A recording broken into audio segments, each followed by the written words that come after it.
Hello FPC family, Angel Santiago here, and I'm joined with Dr. Webb, our founder here at FPC. And we just want to take this time to just deliver a message to you of hope, of being present, and how to weather this storm, and how to look for the opportunity within the storm. Yeah, over the course of the last 3-4 weeks, we've been watching the overall, attitude of our clients and how they're approaching this. And first and foremost, I've got to say I'm extremely impressed from what I've seen. Mm-hmm. You guys have just been rolling forward with this. You've made the choice to have a leadership mindset. You've made the choice to move forward in spite, knowing that everyone on planet Earth today is dealing with this. We're not alone. This is not the time to sit back, woe's me, to play victim. It's not the time. And in fact, it's never the time to play that because it doesn't benefit anyone. But so I want to start off the conversation understanding, I know a lot of you guys out there, like the entire world, there's a lot of people that have a right to be scared. They have a right to have some fear because of not knowing where the future is regarding their health, their businesses, their family's health, etc. Mm-hmm. But as we go through this, we really wanted to come out and help you guys understand how do we approach this effectively so a lot of good comes out of it, because we got a lot of cool things to share. So hang with us. This will be, it'll take a little time to get through, but hang with us because it's important, because the decisions that we can make a decision to live in fear. The last quarterly we talked a lot about these vibrations, right? Mm-hmm. And we can live what I call in the matrix, meaning that we're living on this side instead of this side. So all these emotions here, whether it's shame, guilt, fear, pride, I'm just going to list as fear. And when we're in a state of fear, our mind is in the reptilian sense. We're producing cortisol and other hormones and neurotransmitters that cause us to age, that cause our immune system to dive down and to cause us to lack creativity and to freeze up and not go anywhere. So we don't want to be in this. This is illusionary. This is because our minds are not in the present moment. We've shifted our minds somewhere out into the future where we don't have any control of.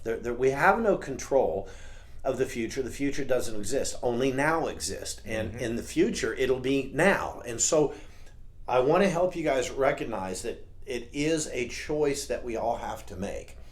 Do I choose to be in here? Am I uncomfortable? Do I have unease? If I do, then I know that I'm living in my ego. And it's all about me. The extreme of this is what we see.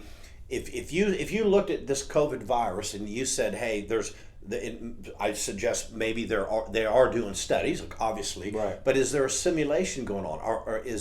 Are the elites looking at this and going, how do people react to this? Well, whether it was an accident, intentional, I don't even want to go down there because I don't know. But I can promise you there is a simulation going on now. There is studies looking at how do people react, and it's pretty sad. There's some glorious things happening. There's neighbors coming together. There's people lifting each other up. But then you have a group of people that I call the takers. And these are the people that are hoarding toilet paper. These are the people that's all about me. It's all about me. They live here. Over there. Incredible. They live in this state of fear. If you find yourself trying to hoard crap, stop. You're living over here. We need to live over here in a state of peace and love. And that means that we're not going to think about us. We're going to think about others. We're going to keep our mind on how am I going to come out as a leader in this. And again, so many of you are over the top in this side, and it impresses me. And some of you are still hanging out here. And I want to move you forward, help you understand this will only create turmoil. This will only create stagnation. There's nothing here that when this is over, that if you stayed here, you're going to look back and you're going to go, why did I behave that way? Why did I take that attitude when I see other people that were living here and their businesses, their families went like this? So we're in a storm. We don't know how long we'll be in the storm. But because we're in a storm, unbelievable things happen in storms. We have to get out of the box and we have to be creative. And I promise you this, if you focus on being creativity, like what we've done, FBC over the last 3 weeks, we have been working our butts off because you guys expect it, and you should, because you've invested into us. We're not going to let you down. It's not going to happen. We're so busy being creative and helping take you virtual. None of us have had an opportunity to think about ourselves. So I haven't had any unease going through this. I haven't had any fear going through this. It is what it is, and I can be at peace going through it, and I can focus my time and effort because I feel that way. I can help people move from here to here and give them that strength. And so we want to give you ideas on what we've been doing and what you can do for your practice and ways to stay over here. You know, creativity, as Dr. Webb mentions, it's going to come to you when you're moving forward, taking action, when you're on this side of it. When you're over there, you're going to be blocked because fear and worry blocks the flow of anything. Miracles, positivity, solutions, creative problem solving. When you're on this side, creativity is going to come when you take action. You're not going to sit down and think your way out of this. You have to make a decision. And from that decision, as you move on that decision, things are going to come to you. Solutions are going to come to you. You got to be in motion. And as we're in the storm, as Dr. Webb mentions, and I have an uncle who sails, right? And he says, when he was learning how to sail, he says, when you're in the middle of a storm, you got to drop your sails, right? And you got to sort of weather the storm, like Dr. Webb is saying. Depending on how strong the storm is, you may have to tie yourself to the boat because the boat's going to go around until the storm passes. When the storm passes, you look for light and you head in that direction. That's what we're asking you to do. Hold tight. Get creative. Find ways to weather this storm so that when we get past this, you're going to be ready to rock and roll when we start going uphill. And again, weathering a storm, that doesn't necessarily mean that you're not getting to the other side. Right. Some people weather the storm and they hold tight because they're in the middle of a situation. Their boat's not as supportive. It's busting apart. Maybe they can't move forward as others. We have a ton of clients right now that aren't just weathering the storm, they're thriving. Actually, some of our clients now are doing better than ever did in the virtual world. And so there's a gentleman that I listened to a while back that Mindy turned me on to, listening to a podcast with Milet. His name's Kyle Cease, and incredible, really impacted me. I said, oh my God, Mindy, thank you for sharing this. But something that Kyle did in his life, he looked at his life and there was an unease in his life, and there was always, being let down through expectations and wants and all these other things. And he got to the point of saying, you know what? If I have to justify something in my life, I need to get rid of it. So he decided that anything that he was justifying, okay, it doesn't need to be there. It's not allowing me to move through life and all of life's storms. And that really impacted me too. And because sometimes people will, well, I've got to do this because, and the because isn't a real reason. Because is a justification. It's some excuse. It's the excuse is really what it is. So he says, get rid of that. But the other thing he did that really hit me, the most powerful thing that I've ever heard, and I've done this in my life. I've lived by this, but more so now than I ever had. He said, we're going to go through life and things are going to happen in our life. And some people, and some of these things that happen can look like not good. They can look like, oh my God, I can't believe that. And he said, we can either use the viewpoint of saying that happened to me or that happened for me. Let me help you understand the difference. My friend who was paralyzed, Bubba, he could say this happened to me, and his entire life could have been devastated because he was a victim. Although he knows he made some mistakes on his motorcycle, and when he went down, but Bubba doesn't say it happened to him. And he says people will see him that haven't seen him since the accident, which was 25 years ago, and they'll immediately, I'm sorry and all this kind of stuff. And he says, why? He says, I wouldn't take it back. He says, I am a better, stronger man than I ever was. And he always had a strong mindset, but it happened for him. And now that's an extreme example. And that takes a tremendous, very, very confident and at peace, not living in the world, but living in the gratitude of what we have. And so what Kyle C says is, things happen for me. And everything that happens in my life now, if I immediately look at it, no matter how tough it is, if I immediately say, hey, Mindy, this happened for me, and this is what I see I'm going to pull out of this. I'll give you an example. A few weeks back, before we went skiing, a week before we went skiing, I took a really bad fall down some of my stairs in my guitar area, and these are travertine stairs. They're very hard, sharp corners, and I fell with my right leg out, my left foot tucked underneath me, and all my 208 pounds came down, and it hit hard, and it was extremely painful. I busted my foot open, and then was able to kind of fall down the stairs and be on my back, and finally Mindy heard me because I wasn't being quiet. But pretty quickly into this, I evaluated my situation. I knew my foot was damaged. I thought it was probably broken. I didn't know how it couldn't be, but I started evaluating the situation because I wanted to know how, what kind of serious is this? And immediately I realized my head's okay. I didn't hit my head. I don't know how, but I didn't hit my head. I could have busted it open. Mindy not hurt me. I didn't hurt my back. I didn't even touch my back. How that? I don't know how that could happen. I went straight up in the air. Oh, my knee. My knee's okay. I didn't rip the ligaments out. Okay, worst case scenario. I broke my foot and I'm not going to be able to ski. Okay, thank God. Right. Well, then Mindy came and I told her, ice my foot. She's freaking out. She says, Charlie, we need to get you emergency. It's bad. It's black. And I said, just ice it. And after about 15 minutes, I said, can you still see the bones in my feet? She says, yeah. And I said, it's unbroken, Mindy. I'm all right. And so I got up and I went over the couch to lie down to keep icing it. And I started saying, it's probably one of the best things that happened to me, Mindy. And she kind of looks at me and she knows it's my attitude. I said, yeah, I've got an opportunity now to take a picture of this and show people how quickly I can heal because I take care of myself. I walk the talk. I'm going to show people the ability of the human body to heal. I'm going to have this thing healed by Saturday and I'm going to ski. It was healed by Saturday. I mean, there was still some remnants and so forth, but it really healed up quick.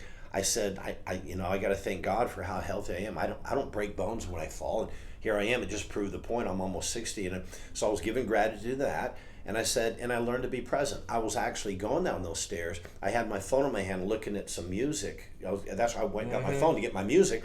And I wasn't paying attention. And I said, it could have been worse. It happened for me, so I would have a story to share to help others in the same situation. So this whole crisis going on right now has happened for us. It's happened for those of us that are going to be leaders and be able to make change that needed to come. The changes that we've needed to do at FPC, for example, we're a brick and mortar company, and we think we're the best. We believe we are, but we were not virtual, and that's not who we were, and we're okay with that. Well, the world's changing, and it was a real big kick in the pants and a reminder, no, you also need to be virtual because that's where the world's changing. And we went virtual in 3 weeks. We have put so much together in a 3-week period. If we would have just said 6 weeks ago, hey, let's do a virtual program, oh man, it's going to take a lot of work. Yeah, do we have the manpower? Right. I mean, is that really where our best possible? And it's going to take us how many months to do it? It took us 3 weeks because we were forced to get out of the comfort zone. And because of it, FPC is a stronger company than they've ever been. I believe we will continue to be the top company also in the virtual realm now. And we did it because you guys had a right for us to do it. You invested into us. We're leaders. We have to come to you and say, we got you. We got you. And we're going to be here if you will team up with it. And if you will walk in love and you will walk in faith and you will take extraordinary effort, we're going to keep you over here. You will thrive with this because your communities depend on you the same way you depend on us. They're looking for doctors that have a message. They're looking for leaders. They're not looking for people over here. Nope. That's not who you are. If you are here, okay, I get it, but recognize it. Don't judge it. Just realize, okay, that's not where I want to be. That's not who I am. Okay, then let's show you and teach you how to get over here and live. Because when you become creative, you can't exist over here. Because creativity exists here. And the beautiful thing about your story, Charlie, is that it was an emergency. You didn't freak out. Maybe there was a moment where you yelled because of the pain. I freaked out. But once you got past that initial shock of the emergency, your greatness began to emerge. You began to assess, okay, let me assess the systems. Am I okay? What's going on here? And then you began to look for the opportunity.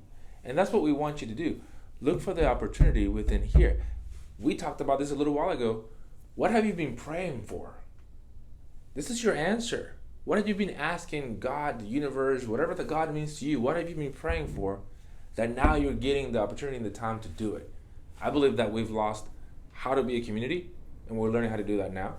Well, right? Aren't we all praying for more time with our family? More time with our family. So are you taking advantage of it? Yes. Or are you living here? When you're with your family at home, are you saying, thank you, God? I mean, we talked about this in our last quarterly about the power of thought. When we give it gratitude and emotion, becomes creative. Dr. Dispenza is one of the best out there. Dr. Dispenza. And I gave him credit on this because we in a place of unwavering faith and creativity and willing to take the extraordinary effort out, we're going to create our day tomorrow. If you are in this state and you freeze, your day tomorrow is going to still be here. It's still going to be there, and I call that Groundhog Day. Well, why aren't things getting any better? Because you're creating the same day. Mm-hmm. You have to step out of that and say, how do I add significance? The minute I get out of thinking about myself, okay, I'm not going to be the hoarder. I'm not going to be the taker. I'm going to be the giver. When I'm the giver, then there's no more unease in my life because it's not me. No self, no problem. That's what the Zen master says. No self, no problem. Look, we can't have our minds on ourselves. It's got to be, how do I be creative? How am I the doctor of the future? How do I get in front of all of my clients and say, I got you. I've gone virtual. I can get you online right now. So can I weather the storm by being creative and reaching out to impact my clients? We have clients that have blown me away with their creativity, with their courage, with their just unwillingness to set back. They're just moving and they share with us. We're asking them to continue put to pieces together so we can share these with you weekly on our webinars. We're bringing in outside talent that have actually called us.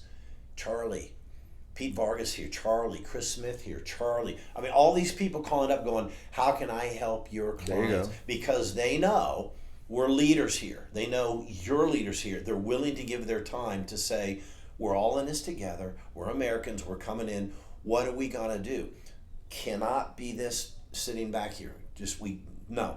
If there's unease, that means our minds are in the wrong place. They're on the ego. That's the illusion. Let's get them on who we really are. We don't have to become anyone. We're already that person. We have to remove the junk and all the other things. So I pray, and you prayed, I want more time with my family. You have it now. Take advantage of it. I want more time to build out this part of my business. You have it now. Take advantage of it. Use this downtime to build. Use this downtime to build a new business, a virtual business on top of things. And even coming through this, many of our clients, their income, their new patients have gone up. That's the truth. That's happened. We have others that are just staying the same. We have others that have had some struggles. I get it. But as long as you can support your community, I believe even this time of crisis, you'll get more new clients. You may have to work with the fee. And I'm going to have a video on this later, but let me just give you an idea. I'm still seeing clients sell their full packages. FPC, I had a record week last week of signing up new clients in FPC, all virtual. What the heck? I thought they had to be here with our price point. I just felt, number one, I want to meet people. That's always been important to me. But I felt it's going to be that important that you meet personally in all this. Wasn't true. It was illusion. It was what I thought.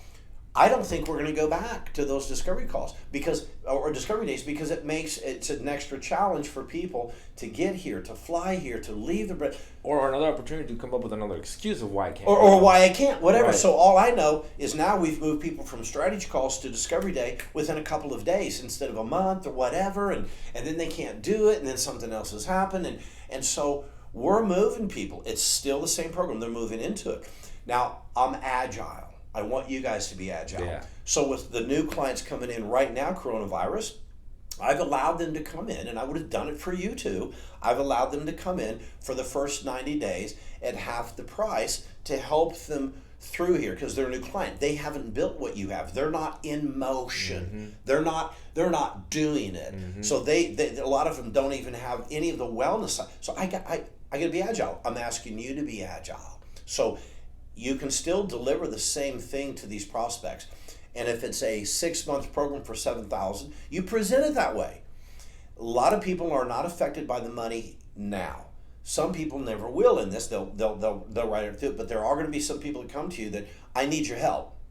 Okay, this is what it is.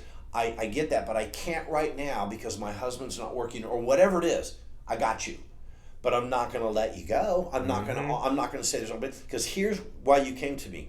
You're scared. You want your immunity. You want support because this isn't the only wave of coronavirus. I don't believe so. I'm not the expert. I've done enough study and understanding. It seems very probable that we're going to get hit with another wave this next fall or winter. What does that mean? It means you better be protected. You better build your immune system up. If you've already had the coronavirus, well, and you made it through, well, you're in a better spot. That's called that's immunity, right? That's real immunity that a vaccination can't do. That's real immunity.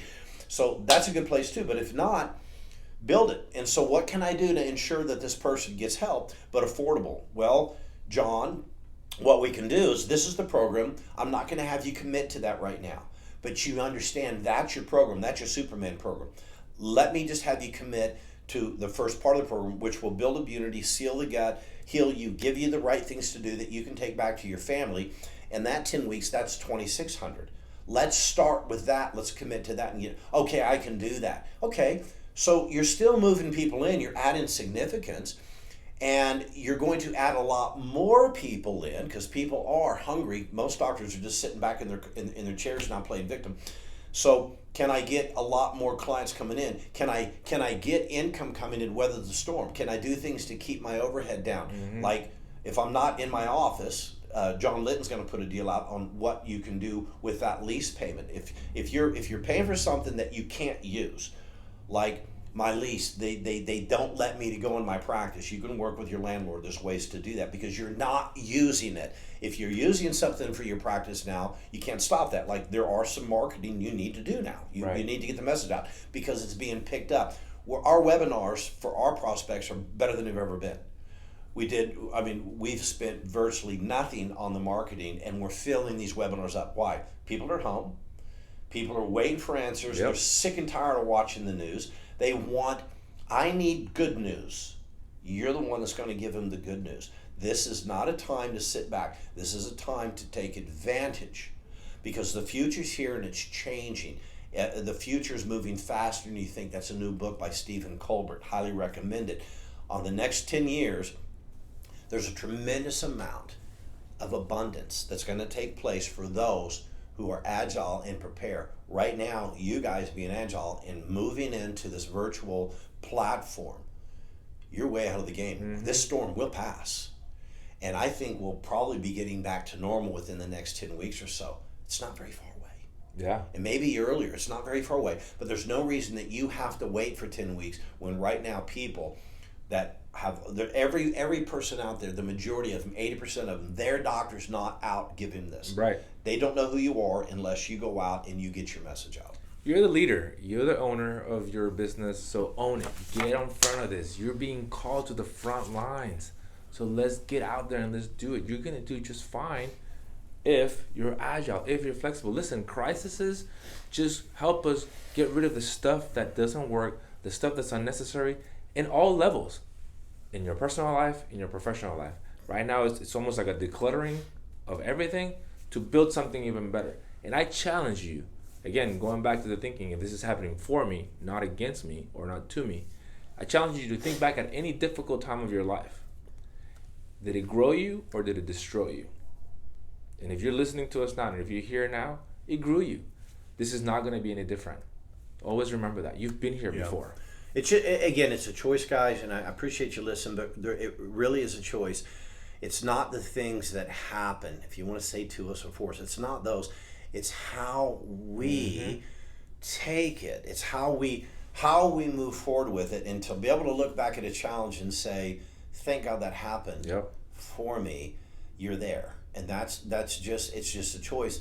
It's a winning attitude. Who would choose to live over here compared to here? And yes, it's an actual choice. And yes, we become addicted to these emotions. People do become addicted. Their ego becomes addicted to pain, and so they justify staying there. It's no different than the woman that's got an abusive husband, and no one can understand why she stays there. Because that's who she's built her identity on. She wouldn't have an identity. If she left, then she would feel her ego would die. Well, she can't have that. And the stimulating hormones that take place with fear and anxiety and belittlement, her body's become addicted to that high. It sounds crazy, but it's physiological. This is just fact. This is not mojo stuff. That's what happens. So if you're living in here, you have to ask yourself, why are you choosing to do that? There's a benefit you're getting, not your ego. And you have to recognize, don't give the ego anything. Come over here, start accepting the challenge and being willing to be okay with the challenge and say, okay, I'm okay with it. How do I step up to be a leader and serve instead of be the taker? No more hoarding toilet. And coming up in our newsletter, there's an article that I wrote about this on freedom from yourself. What is this providing for us? Freedom from what? So take a look at that. And next week, I'm going to be joined by Mary on my leadership webinar on leadership through crisis. I'm adapting what our leaders in the world do during times of crisis to what you can do within your power on how to lead through crisis. Okay, guys. Thanks for listening. We're going to keep coming to you. We're staying in front of you. We're going to take everything we can, and we're going to grow from this, and we are going to come out as leaders. We're going to make an impact in the world. There's a lot of abundance coming. Yes. We'll get through this. We're praying for those that are struggling right now. They're challenged, but we got to take care. We got to co-labor in this thing. Prayers alone aren't going to do it. We got to co-labor with those praying for us, and we've got to go out and take action and add significance. So, thanks, guys. We'll see you soon.